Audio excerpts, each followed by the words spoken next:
And now we should turn to our last speaker, Ian Hogg from Archaeology South-East. Ian, thank you. Ian, you're moving us into Stationers Hall or into the environs of. So thank you and good luck for the final session before lunch. Thank you. Thank you. Hello. I'm here to talk about our 2020 excavations at Stationers Hall in the City of London. Stationers Hall is the livery hall for the Worshipful Company of Stationers and Newspaper Owners and has been since the early 1600s. It lies just to the northeast of Ludgate. You can see the site on the plan there. The western boundary of the site historically was formed by the city wall, the southern boundary by the Church of St Martin's within Ludgate, and Stationers Hall itself is Grade 1 listed, so it's surrounded by scheduled monuments, Grade 1 listed buildings. The stationers purchased the site in 1611 from Lord Abergavenny. This building, as it was then, was known then as Abergavenny or Bergavenny House and had medieval origins, having been known as Brittany Inn and Pembroke's Inn, and that is thought to date to the 14th century. That original building burned down in the Great Fire and was rebuilt in the late 17th century. So here's a layout of Stationers Hall, probably just before the most recent works. You can see the central livery hall or Great Hall, which forms the centre of the site. Rather predictably, the east wing is to the east. The courtroom, you can see to the west, accessed from the hall via the lobby, or now Link building as it's known. To the west of that, the card room, and then below that, what was known as the storehouse, admin block, or now Tokefield Centre, which holds the stationer's extensive archives. These surround on three sides the garden, which is at least dates to the early 1600s, is dominated by a huge plane tree, which was supposedly planted on the ashes of the burning of heretical books in the 1600s, but sadly it's no more than 250 years old, so burst that bubble. They still claim it is, though. So compared to that, hang on, so the livery hall is still relatively untouched, late 17th century, as is the storehouse or admin block. The east wing was rebuilt in the late 19th century. The card room, as you can see, added in the earlier 19th century. And the courtroom and Link building or lobby, they were 17th century, but rebuilt in the 20th century. Here you can see William Leybourne's survey of the site of 1674, and you can see the similarities. You've got the hall already in place, the lobby and courtroom, and a formal garden. The other buildings aren't in place yet, but you can see the formal garden. To the east, rather than having an east wing, we've got tenements, which were actually very important for the stationers because they needed the money after the Great Fire. So a bit of project background. The excavations were linked to the construction of a new Link building, this curiously triangular fronted building you can see in the picture. There were also renovations to much of Stationers Hall, and this led to watching brief and excavation. 4 phases of watching brief were conducted from 2017 to 2020, and there were 3 excavation areas. You've got Area A, which was in the location of a lift shaft in the new Link building. Area B in the very northwestern corner of the site, under the card room in what had been a kitchen until recently. And Area C under that curious triangular frontage of the Link building extending out into the garden. You can also see various trial pits, service plan, services. These are all monitored as well. There was also historic building recording within the Great Hall focusing on the roof and walls. So excavation only extended to the formation level for the new building, sadly. That meant that Roman remains were not encountered. We didn't get to that depth. The only place where Roman remains potentially were encountered was in a trial pit in the very southwestern corner of the site, where in the small 1 meter pit, they found a rubble core of a wall. Now, the location and the relative height of this wall are consistent with the finding of the Roman wall just to the west on Old Bailey. So its location, it probably is part of the wall, although whether it's the original Roman wall or, in fact, part of a medieval or early post-medieval rebuild, we're unsure. Sadly, no other work was carried out there. The earliest datable deposits were of 11th or 12th century date, comprising meg ground with no features found. This isn't to say there weren't features. We only encountered these deposits in very limited areas, and a huge amount of the pottery from later remains was actually of 11th to 12th century date, so there probably was some activity going on at this time. Now, Brittany Inn, as it was first known, was built for John of Brittany, the Duke of Richmond, in the early 14th century. Now, I'm indebted to John Schofield here for some of this work. We've got records that in 1317, the imaginatively named plasterer, Adam Le Plasterer, finished the house of John of Brittany inside and out in plaster of Paris, which was fashionable at the time, and this may well, probably does, refer to Brittany Inn. In 1331, John passed his property in England to Mary de Saint Pol, the Countess of Pembroke. Now, she's a fascinating, very powerful figure, literary figure. She founded Pembroke College, Cambridge, and dominated England and France during this period. Now, we have records that referring to the Great Gate of the Countess, which is supposed to refer to what by then was known as Pembroke's Inn. By the early 16th century, it was owned by Henry Neville, Lord Abergavenny, from which we got Abergavenny or Bergavenny House. That building, as you can see in this picture, an artist's impression, is thought to lie pretty much over the Livery Hall or Great Hall, and it's depicted in reconstructed maps in that location and in this reconstruction by Peter Jackson of the, I think it's circa 1600.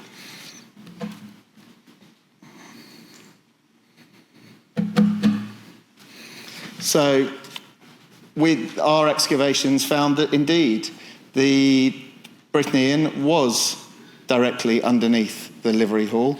Within trial pits, we found the southern and eastern walls laid directly over chalk and ragstone foundations. The only evidence of internal division was in the left photo here. You can see a lightly built chalk foundation that's extending perpendicular northwards from the southern wall. I think the lack of excavation within the Livery Hall probably accounted for not seeing any more, certainly deep excavation, and also probably some post-fire clearance. The northern boundary of the site was also, that was established at this time, as evidenced by this chalk and ragstone wall, which lies directly underneath the existing northern wall. The garden at this time was heavily truncated by post-fire remains, so only a little bit of pitting recorded, but it appears like it was open and probably functioned as a garden during the medieval period too. One surprising feature was a very substantial wall found in the northwestern corner of the site. It ran east-west, perpendicular to the city wall, although no relationship could be discerned between the two, and a second wall, which you can't see in this photo, ran north-south, just to the east of it. Now, during the medieval period, or particularly this period, so 14th century, a portion of land 15 feet wide on either side of the wall was held in common, and actually building on it was restricted or banned. And there's a record from 1352 that an inspection found that the Countess of Pembroke had built a tower on the land. So I think it's quite likely that what we're finding here is actually the remains of the tower. Such a structure would have been quite a statement of wealth, probably visible to people walking along Ludgate Hill. Surrounded on all sides, it would have been visible yet also private. Even the act of building such a structure smacks of someone of such wealth that they don't actually care about the fact it's illegal. Stowe, in his second edition of the Survey of London, describes what by them was Bergaveni House as one great house builded of stone and timber. The stationers purchased the property in 1611, but they'd actually been in occupation of it, probably renting it for a few years before. And in the following edition of the survey, it's described that they had transformed it into a new fair frame of timber. Now, archaeologically, the 16th and early 17th centuries were actually pretty sparse.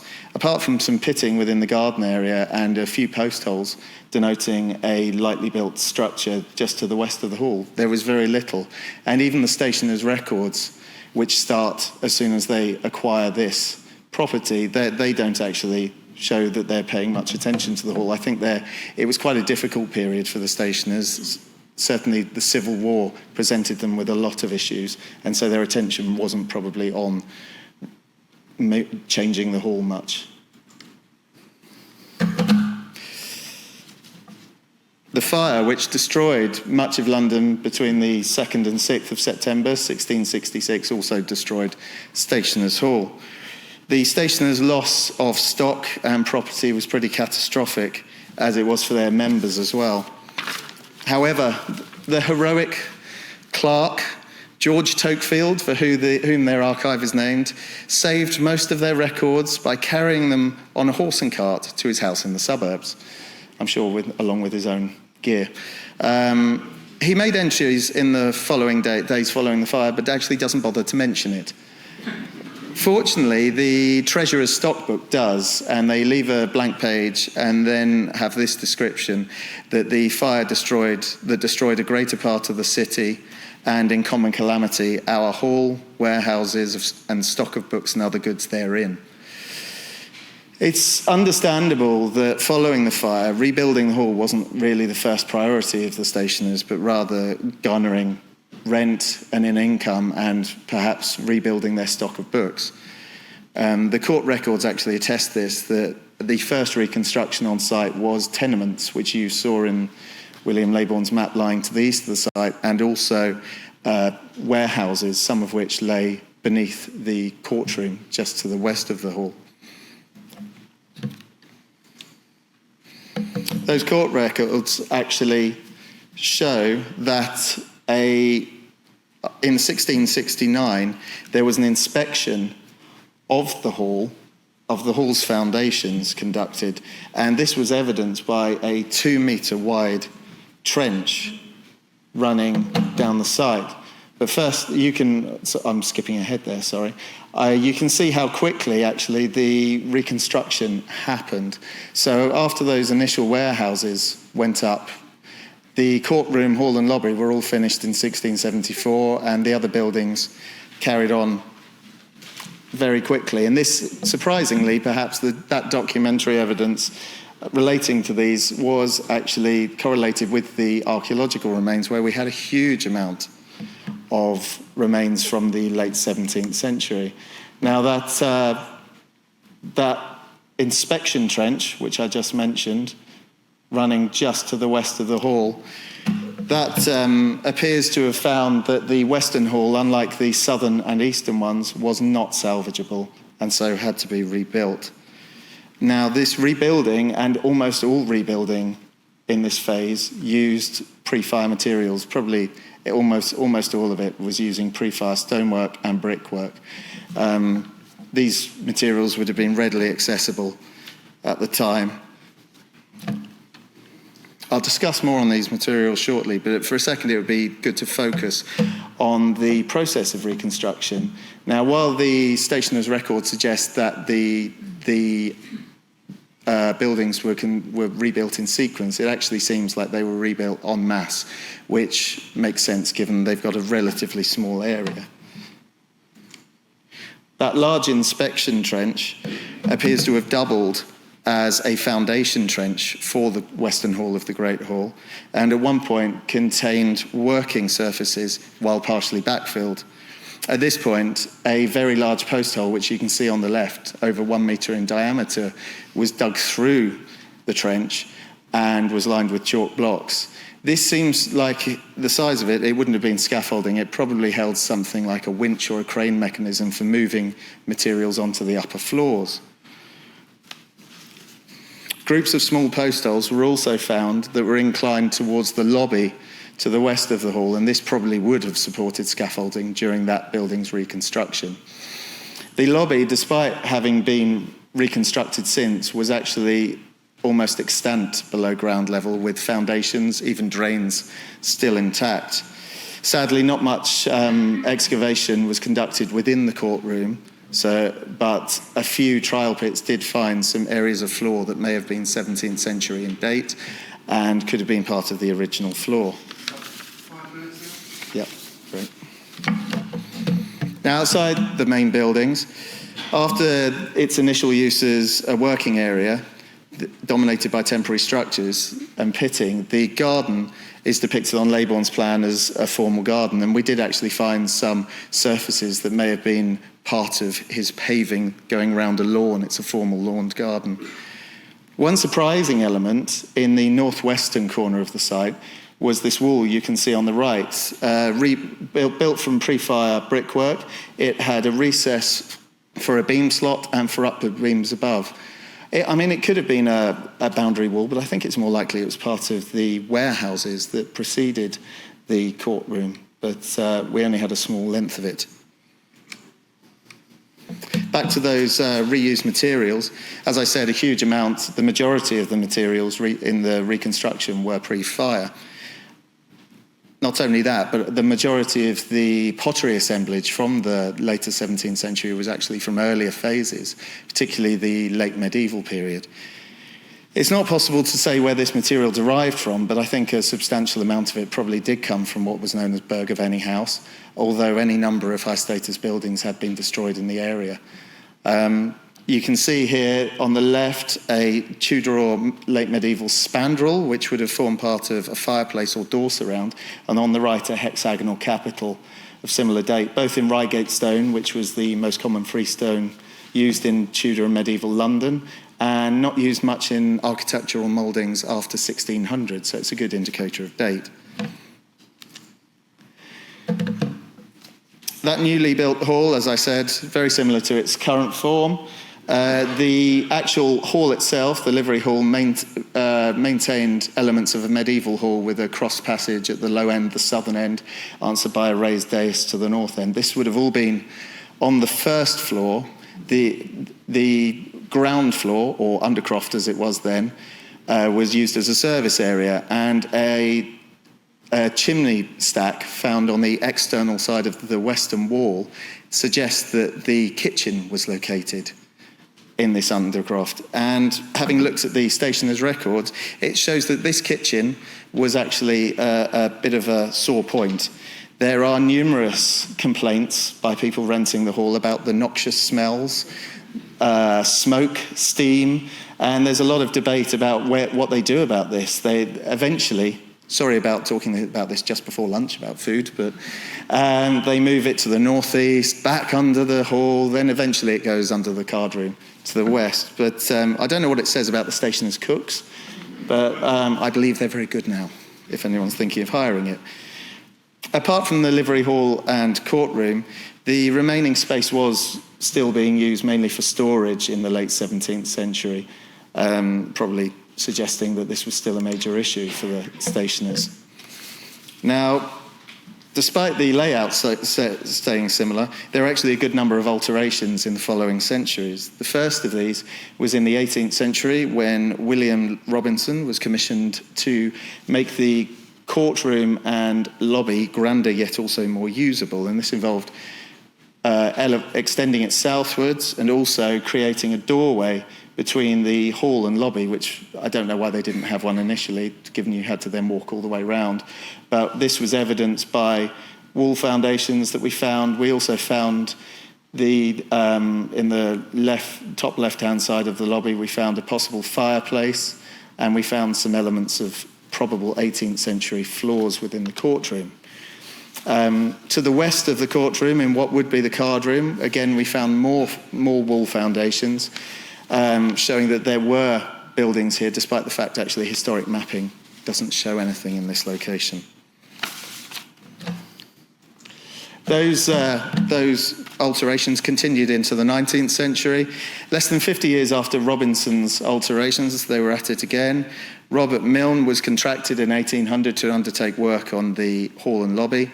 He extended the lobby southwards to match the courtroom's line, and also updated the hall to a neoclassical style, which you can actually still see on the external facades.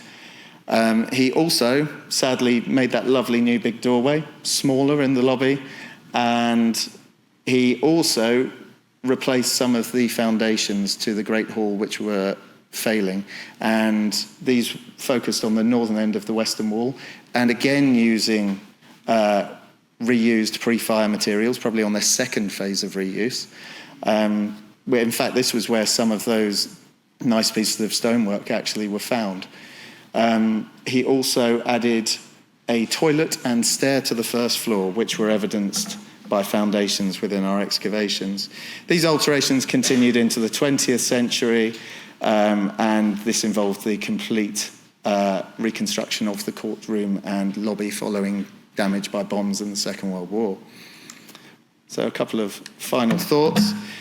The archaeological work at Stationers' Hall was interesting in a couple of ways. Firstly, it's not often you get a chance to dig in an area relatively untouched since the late 17th century, particularly one surrounded by heritage assets such as scheduled monuments and Grade 1 listed buildings. Secondly, the stationer's incredibly extensive archive they have notes, plans, and even receipts for the work carried out in the 17th century really gave us a wonderful chance to marry up the archaeology with the documentary evidence. So while the excavations were limited in size and scope, they provide a bit of a tantalising glimpse of what may still lie beneath Stationers' Hall if anyone's lucky enough to get in there and dig it again. Thanks.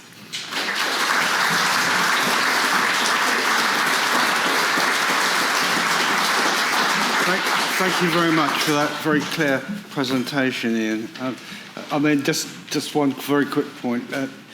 Obviously, it's acceptable, very much acceptable, that archaeology stops where the development is intended to stop, and clearly Ian illustrated that there. But just going back to Les's talk earlier, it just shows how important it is to keep an eye on these developers to make sure that they do stick to the rules and just don't dig the lower layers out as their development proceeds. Anyway, thank you. Thanks to all the speakers this morning.